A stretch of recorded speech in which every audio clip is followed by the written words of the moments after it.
Assalamualaikum warahmatullahi wabarakatuh. Waalaikumsalam warahmatullahi wabarakatuh.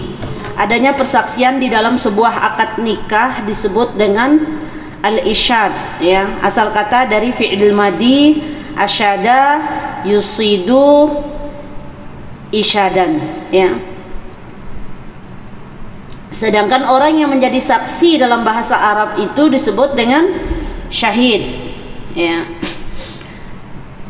Dan karena minimal harus ada dua, ya, saksi itu, ya, maka sebutannya yang lebih populer adalah syahidain. Artinya dua orang yang saksi, ya. Dua orang saksi di situ. Nah, saksi ini masuk dalam rukun apa masuk dalam syarat? Ya. Masuk dalam rukun atau masuk dalam syarat?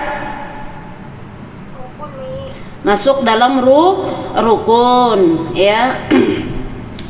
Itu sepakat ulama itu 4 mazhab, Hanafi, Maliki, Syafi'i, Hambali, ya. Ingat di pertemuan sebelumnya kita bahas tentang wali nikah, ya kan? Jumhur ulama tentang saksi nikah ini dimasukkan ke dalam rukun, ya. Adanya dua orang saksi dalam pernikahan, artinya dua saksi yang adil, ya, wasyahidain, ya. Jadi dua saksi wasyahidain adlin, ya, dua saksi yang adil. Nah, di situ masru'iyahnya rukun nikah yang kedua adalah harus adanya saksi, ya. Sebuah pernikahan tidak sah bila tidak disaksikan oleh saksi yang memenuhi syarat. Karena tidak cukup hanya sekarang ini saksi saja, tapi dia mesti memenuhi syarat, ya. Syarat-syarat menjadi saksi. Nanti kita lihat, ya, dari sebuah pernikahan siri yang tidak disaksikan jelas diharamkan dalam Islam, dan itu masuk dalam pernikahan yang batil. Kenapa? Karena tidak terpenuhinya rukun, ya. Dalilnya secara sharih disebutkan oleh Khalifah Umar radhiyallahu taala anhu dari Abi Zubair al-Maliki bahwa Umar bin Khattab radhiyallahu an ditanya tentang menikah yang tidak dipersaksikan kecuali, ya, oleh seorang laki-laki dan seorang wanita, ya, maka beliau mengatakan ini adalah nikah sir, ya, atau tidak membolehkannya. Bila kamu menggaulinya pasti aku rajam. Kenapa dirajam? Karena dia termasuk orang yang berzina. Kenapa? Karena pernikahannya batil. Kenapa batil? Karena tak ada saksi. Hadis riwayat Malik dalam kitab beliau, kitab Al-Muwatta. Syarat dasarnya mirip dengan syarat sebagai wali untuk bisa dijadikan sebagai saksi, ya. Masih ingat syurutul wali? Syarat menjadi wali nikah, ingat tak ingat? Mesti ingat, ya. Dan syarat menjadi saksi itu juga kalau kita melihat syarat dasarnya itu sama, ya. Artinya dia mukallaf, ya, orang yang sudah akil baligh, ya, dan beragama Islam, ya. Jadi nggak boleh diambil saksi itu dari orang kafir, ya. Harus beragama Islam, ya, mukallaf, dia akil baligh, ya. Dan juga ulama kita mengatakan bahwa selain daripada mukallaf tadi, yaitu dia beragama Islam serta dia akil baligh, juga dia harus punya sifat adalah, ya. Jumlahnya juga minimal 2. Kalau 1 umi maka tidak sah persaksian itu karena minimal 2. Boleh 3, boleh 4, boleh 5, boleh 1 kampung. Ketika kita menikah 1 kampung jadi saksi di situ, ya, yang melihat itu, yang mempersaksikan itu, ya. Tapi, ya, di dalam syaratnya itu minimal 2 saksi yang tentu sifatnya adalah sama dengan syarat menjadi wali nikah itu juga, dan tentu dia merdeka, ya, bukan budak atau hamba sahaya, ya. Kesemuanya itu menjadi syarat yang paling mendasar, ya, ketika menjadi wali nikah. atau menjadi saksi ya, karena persyaratannya sama ya. Yakni syarat yang harus ada pada orang tersebut yang akan nanti kita angkat menjadi wali saksi, yang kita angkat menjadi saksi pernikahan kita ini. Jadi sebuah akad nikah, dan kalau kita rinci satu persatu, tentu yang pertama dia beragama Islam. Lagi-lagi kalau dia tidak beragama Islam, artinya dia orang kafir, maka tidak sah menjadi saksi. Madhab Hanafi, Maliki, Syafi'i dan Hambali, artinya sepakat 4 madhab jumhur ulama bahwa syarat yang paling utama ya dari saksi sebuah akad nikah itu adalah mesti beragama Islam ya, karena saksi ini adanya syarat, adanya persaksian dalam nikah ini, 2 orang saksi yang adil itu menjadi rukun menurut pendapat jumhur ulama ya. Setidaknya dia haruslah beragama Islam secara formal ya. Sebuah pernikahan tidak akan terjadi ya manakala disaksikan oleh orang yang belum muslim. Artinya orang masih kafir, karena orang kafir ya bukan termasuk ahli wilayah. Dasar ketentuan bahwa saksi haruslah beragama Islam itu bahwa firman Allah Subhanahu wa taala di dalam Al-Qur'an, di situ surat An-Nisa ayat 141. Walan yaj'alallahu lil kafirina 'alal mu'minina sabila. Ya, jadi memang tidak diperkenankan orang kafir itu menjadi saksi ataupun menjadi wali. Macam mana kita mau percaya dengan orang kafir ya jadi saksi atau jadi wali, sementara dia sendiri tidak percaya dengan Allah ya? Maka kita tidak boleh angkat wali ataupun saksi dari orang kafir ya. Begitu juga dalam salah satu hadis, di situ hadis riwayat Ad-Durqutni dan Baihaqi, la nikaha illa bi waliyin wa syahidain adlin ya. Udah wa syahidain adlin lagi ya. Artinya 2 orang saksi sekalipun dia adalah atau adil. Tapi bila pernikahan itu terjadi ya antar agama, di mana orang laki-laki muslim menikahi wanita ahli kitab yang memang dihalalkan, itu ahli kitab zaman Rasulullah, bukan ahli kitab zaman sekarang. Ahli kitab zaman sekarang wajib dia bersyahadah dulu. Yang dimaksud dengan istilah adil di sini adalah adalatut din, artinya orang yang beragama Islam ya. Artinya maksudnya adalatut taati atau implementasi ajaran Islam ya. Sebab telah menjadi ijma atau kesepakatan ulama tentang dari kalangan bahwa saksi ini, kalau dari kalangan madhab Syafi'i, bahwa orang yang melakukan dosa kesaksiannya tetap dapat diterima, sebaliknya orang kafir tidak bisa diterima kesaksiannya ya dalam madhab Syafi'i. Nah, yang kedua ini taklif ya. Madhab Hanafi dan Maliki ya serta madhab Syafi'i dan Hambali juga sepakat bahwa syarat yang kedua dari saksi adalah taklif ya. Artinya taklif ini kedua orang saksi itu mukallaf ya. Taklif kedua orang saksi ini mesti mukallaf, artinya dia mesti akil dan baligh. Tidak boleh akil saja tapi baligh belum ya. Tidak boleh baligh tapi nggak punya akal, jadi harus kedua-duanya. Itu disebut dengan taklif ya. Kriteria mukallaf yakni berakal dan baligh. Nah, jadi berakal atau akil adalah orang yang berakal. Artinya kalau berakal dia itu waras ya, mohon maaf bukan orang gila ya, waras dia. Dan ini telah disepakati oleh jumhur ulama bahwa orang gila tidak pernah bisa diterima kesaksiannya karena dia memang mentalnya lagi terganggu.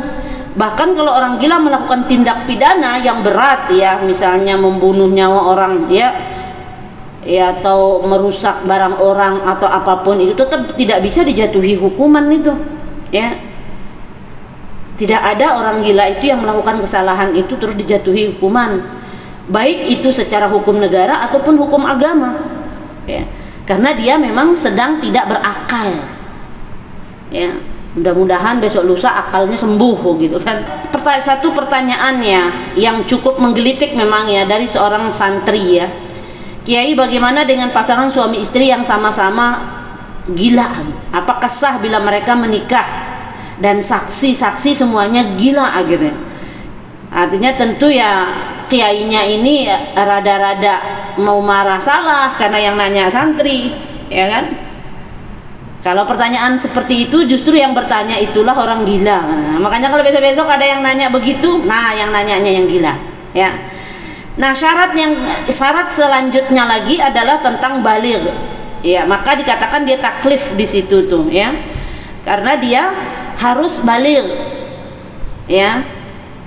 Walaupun dia waras tapi nggak baligh. Jumhur ulama sepakat bahwa syarat saksi sebuah akad nikah haruslah orang yang sudah baligh, ya. Sedang anak yang belum cukup umur, ya, tidak bisa diterima kesaksiannya. Maka yang bisa jadi saksi itu mesti orang yang sudah balik, ya. Begitu dalilnya di dalam firman Allah Subhanahu wa taala surat Al-Baqarah ayat 282 di situ, ya. Wastashhidu, ya, syahidaini min rijalikum, ya, dan persaksikanlah dengan 2 orang saksi, ya. Syahidaini, 2 orang saksi dan dari laki-laki min rijalikum, ya, dari laki-laki. Nah, di dalam ayat itu menggunakan istilah rijal, ya, yang maknanya bukan sekedar berjenis kelamin laki-laki, tetapi yang lebih kuat adalah maknanya itu, ya, istilah itu, ya, rijal itu tentu laki-laki yang dewasa, ya, laki-laki yang dewasa yang sudah baligh. Karena makna rijal, ya, adalah laki-laki dewasa. Seorang bayi yang alat kelaminnya laki-laki tidak perlu disebut rijal, ya. Bukan dipanggil rijal. Kalau rijal itu laki-laki yang sudah dewasa, ya. Karena rijal ini ditujukan hanya untuk laki-laki yang sudah baligh, ya.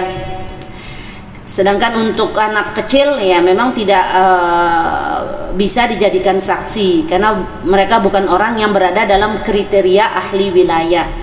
Nah, selanjutnya di situ syarat menjadi saksi dalam nikah ini al-adalah, ya.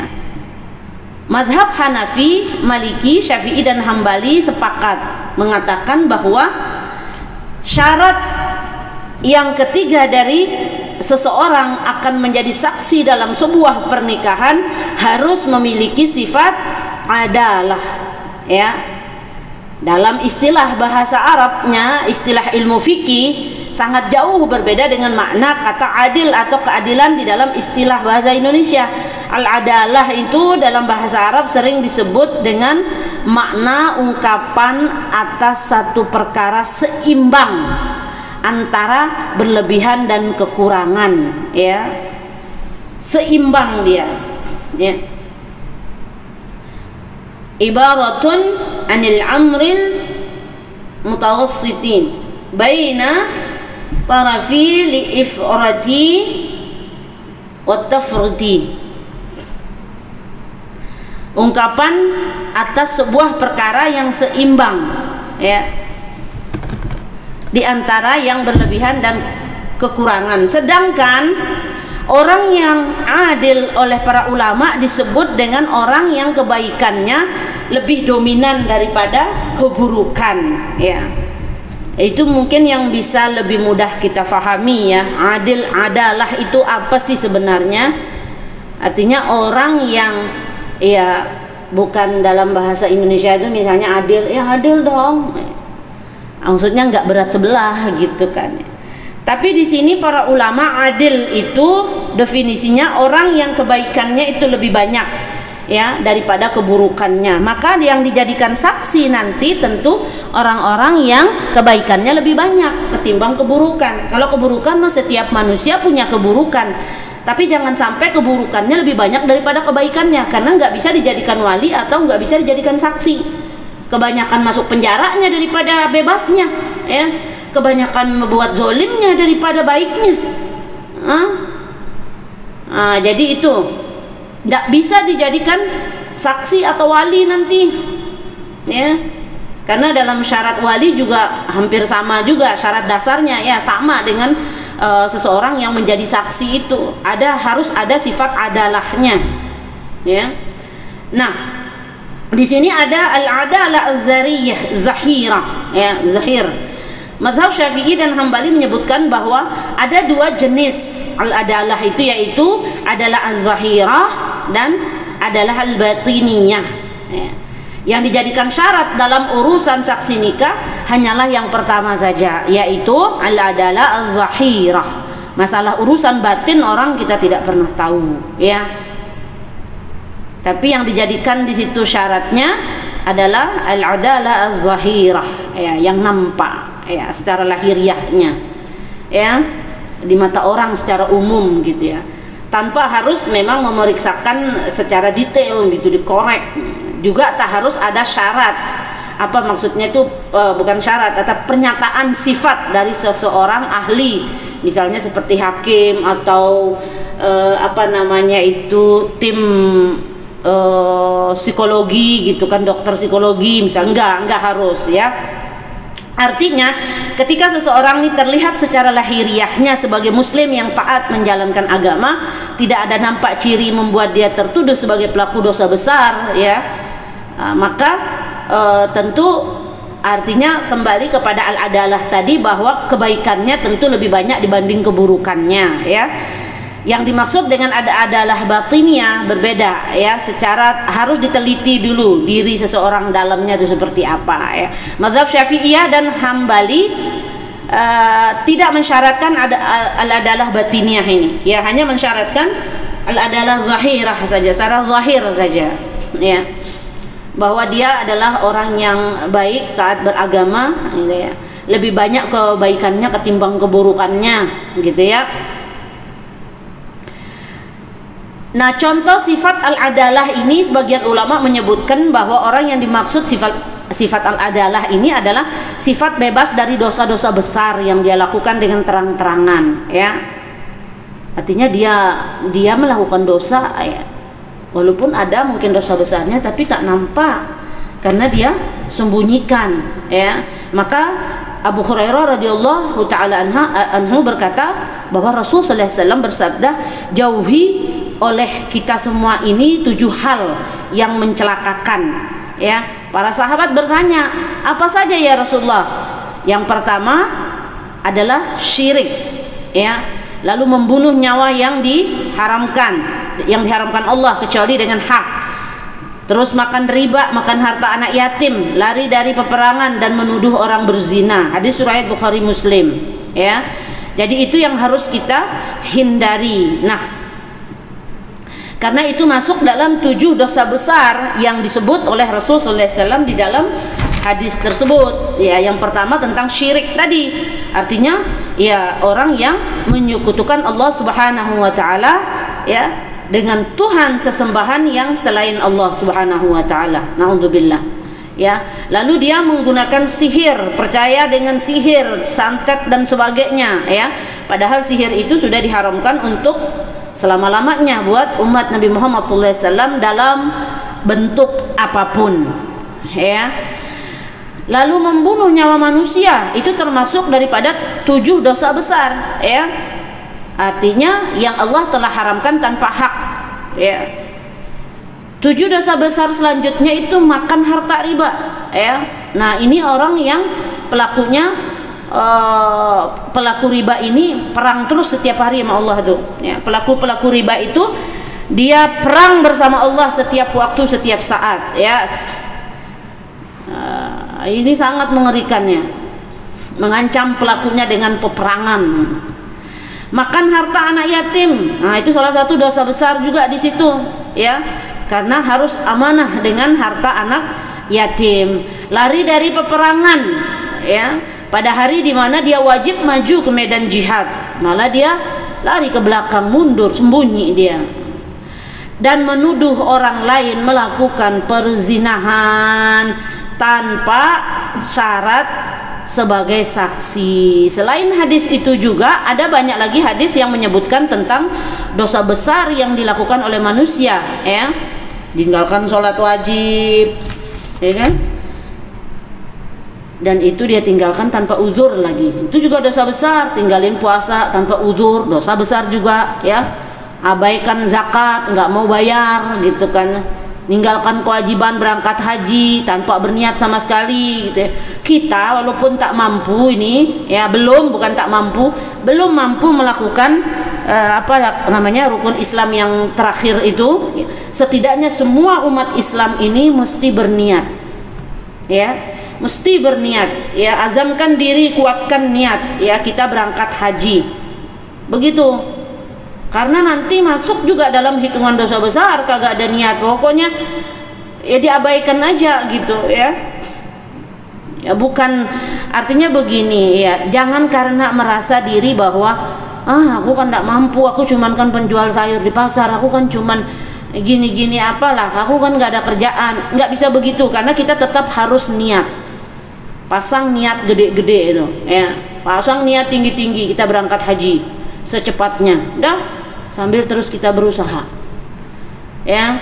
Maka kalau motivasi meninggalkan kewajiban yang terkait dengan rukun Islam itu dibarengi dengan pengingkaran atas kewajiban itu, bukan hanya dosa besar, tapi bahkan juga akan berakibat pada gugurnya keislaman seseorang. Misal sholat, bukan cuma sekedar dia tinggalkan sholat itu atau puasa itu, tapi dia ingkari sholat itu sebagai rukun Islam, ya, maka gugur keislamannya.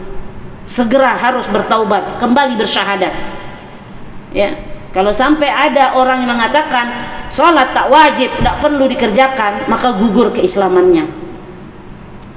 Dan sebagian ulama juga menyebutkan bahwa orang yang tidak bersifat adalah ini salah satu syarat dalam menjadi saksi atau wali itu, ya, termasuk diantaranya adalah para pelanggar hukum hudud, ya. Nanti kita di kitab terakhir kita belajar tentang hudud, ya, dan jinayat nih teman-teman, yang hukumnya ditetapkan langsung oleh Allah Subhanahu wa taala, ya. Dia nyuri, minum khamar, ngebunuh orang, berzina, kazab, hirabah, sihir, atau meninggalkan sholat 5 waktu dan zakatnya juga diabaikan, ya. Nah itu, jadi tentu ini satu pelanggaran, artinya pelanggaran hukum, ya.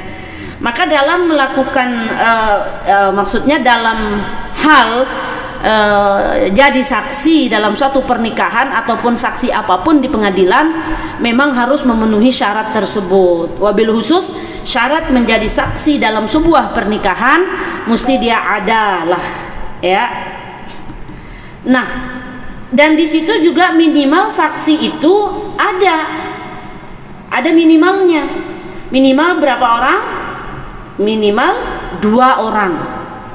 Kalau satu Umi nggak bisa, nggak lolos nanti jadi saksi, ya. KUA nggak mau nikahkan nanti, ya. Kalau saksinya cuma dibawa 1, ya. Bila perlu bawa sekampung jadi saksi. Nah, karena di dalam perintahnya itu syaratnya itu saksi ini mesti 2, makanya di situ wasyahidain, 2 saksi adilin, 2 saksi yang adalah tadi, ya, yang adil. Madhab Hanafi dan Maliki, Asy-Syafi'i dan Hambali sepakat, ya, bahwa syarat yang keempat, ya, menjadi saksi dalam sebuah pernikahan itu harus berjumlah 2 orang. Kalau pernikahanmu hanya disaksikan oleh 1 orang, tak ada lagi, nah, maka pernikahannya batil. Nah, jumlah ini adalah jumlah yang minimal, yang 2 itu, dan harus ada, ya. Maka kalau cuma satu berarti tidak mencukupi syarat menjadi saksi pernikahan yang sah, ya. Sebab memang begitu, di dalam hadisnya dalilnya menyebutkan bahwa wasyahidain min rijalikum, ya, harus 2 orang saksi dari laki-laki, ya, rijalikum. Dan tadi sudah dijelaskan laki-laki yang tentu memenuhi syarat jadi wali nikah, ya, bukan anak-anak, karena di situ bahasanya rijal. Rijal itu laki-laki yang sudah akil baligh, bukan anak-anak, ya. Tidak sah sebuah pernikahan, la nikaha illa bi waliyin wa syahidain adlin, ya. Mesti 2 saksi yang adil di situ. Nah, ayat dan hadis itu, ya, sama-sama menyebutkan kata 2 saksi, ya, dan bukan hanya satu saja, karena itu akad nikah yang hanya dipersaksikan oleh 1 orang saja, maka nanti pernikahan itu tidak sah, ya, harus 2 orang, ya. Nah, selanjutnya juga tentang laki-laki, karena di sini dalilnya adalah min rijalikum, ya. Mazhab Maliki, Syafi'i dan Hambali sepakat, ya. Roman-romannya di sini ada 1 yang nggak ada. Mazhab siapa yang nggak ada di sini? Hanafi nggak ada. Ya, Hanafi nggak ada. Berarti jumhur ulama Maliki, Syafi'i dan Hambali sepakat mengatakan bahwa syarat yang ketiga, ya, dari seorang saksi harus keduanya berjenis kelamin laki-laki. Dan ini yang kita pakai, ya. Kesaksian wanita dalam pernikahan tidak sah menurut jumhur ulama. Bahkan meski dengan 2 wanita pun sebagai penguat, ya, khusus dalam persaksian pernikahan kedudukan laki-laki, ya, tidak bisa digantikan dengan perempuan. Abu Ubaid meriwayatkan dari Az-Zuhri berkata bahwa telah menjadi sunnah Rasulullah SAW bahwa tidak diperkenankan persaksian wanita dalam masalah hudud, nikah dan talak, ya. Maka mesti dia laki-laki. Namun di dalam mazhab Hanafi, teman-teman, kita menemukan perbedaan di sini, ya, bahwa bila jumlah wanita itu 2 orang, maka bisa menggantikan posisi laki-laki seperti yang disebutkan di dalam Al-Qur'an, ya. Suratul Baqarah ayat 282, ya. Seorang laki-laki dan 2 orang perempuan dari saksi yang kamu ridhoi, ya. Artinya di situ, ya, itulah dalil yang dipakai oleh mazhab Hanafi. Kalau nggak ada laki-laki, maka seorang laki-laki, cuman 1 aja laki-laki, tapi ditambah 2 orang perempuan jadi saksi yang kamu ridhoi, ya. Begitu dalil yang dipakai dalam mazhab Hanafi. Tapi tidak menurut jumhur ulama, karena dalam jumhur ulama mesti saksinya laki-laki adil 2, ya. Lalu selanjutnya syarat menjadi saksi selanjutnya adalah dia merdeka. Dia bukan seorang budak hamba sahaya, ya. Karena tidak bisa menjadi saksi dalam pernikahan yang sah jika dia status sebagai budak atau hamba sahaya.